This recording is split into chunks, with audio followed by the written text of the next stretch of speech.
আসসালামু আলাইকুম। আমি জান্নাত। Welcome to my channel. কেমন আছো তোমরা সবাই? আশা করি খুব ভালো আছো। আলহামদুলিল্লাহ আমিও ভালো আছি। আমার ভিডিও যদি তোমাদের ভালো লেগে থাকে অবশ্যই লাইক কমেন্ট শেয়ার করো, আর পাশে থাকা বেল আইকনটা অবশ্যই প্রেস করে দিও। তাহলে কি হবে, যখনই নিত্য নতুন ভিডিও আপলোড করবো আমি সাথে সাথে নোটিফিকেশন চলে যাবে তোমাদের কাছে। অবশ্যই কমেন্ট করে জানিও। আমি এখন খুবই সিম্পলভাবে পোলাও রান্না করব। দেখো, কিচ্ছু নিই নাই, জাস্ট একটু আদা পেস্ট, একটু পেঁয়াজের পেস্ট, একটু চিনাবাদাম আর চারটা কাঁচামরিচ, আর এই যে লবঙ্গ, দারচিনি, এলাচ, তাছাড়া আর কিছুই নিই। এই যে চুলাতে আমি তেল দিয়ে দিয়েছি।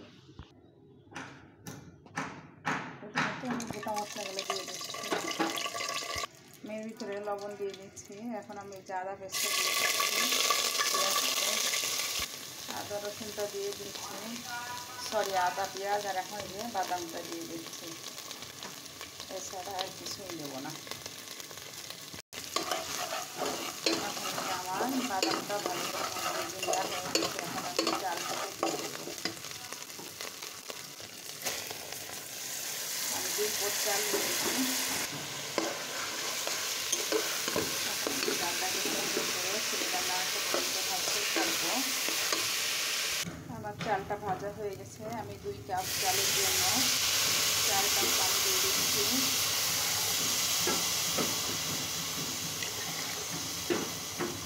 আমি কিন্তু লবণ আগেই দিয়ে দিয়েছি, তাই লবণ আর লাগবে না দেওয়া। এখন আমি এটাকে সুন্দর মতো ঢেকে দেব, যতক্ষণ না ফুটে আসে সুন্দর মতো ততক্ষণ। এই যে বন্ধুরা দেখতে পাচ্ছ, আমার পোলাওর পানিটা টেনে গেছে। আমি এখন এটাকে ওপর নিচ করে 10 মিনিটের জন্য দমে দিয়ে দেব। অনেক সিম্পলভাবে রান্না করেছি, কোনো ঝামেলার ভিতরে যায়নি। এই যে 4টা লঙ্কা দিয়ে দিলাম, কাঁচা লঙ্কা, জাস্ট একটু ফ্লেভারের জন্য, ঝাল টাল কিছু করার জন্য না। এখন এটাকে আমি আবার দমে দিয়ে দিচ্ছি 10 মিনিটের জন্য। এই যে আমি 10 মিনিটের জন্য দমে রেখেছিলাম। আমার পোলাও হয়ে গেছে। আমি তোমাদের সার্ভ করে দেখাচ্ছি। বন্ধুরা, এই যে আমার খুবই ইজিভাবে পোলাও রান্নাটা কমপ্লিট করে তো এই যে তোমাদের পরিবেশন করে দেখাচ্ছি। জাস্ট কয়টা মিনিট লেগেছে। কিছুই দিনই নর্মাল জিনিস দিয়েছি, দেখেছো তো তোমরা।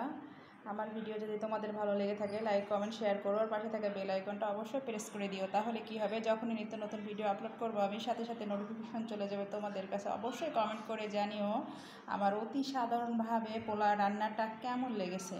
ভালো লাগলে অবশ্যই কমেন্ট শেয়ার করে দিও। তোমার একটা শেয়ার আমাকে অনেক উৎসাহ জাগায়, একটা নতুন বন্ধু পাওয়ার স্থান করে দেয়। সবাই ভালো থাকো, সুস্থ থাকো।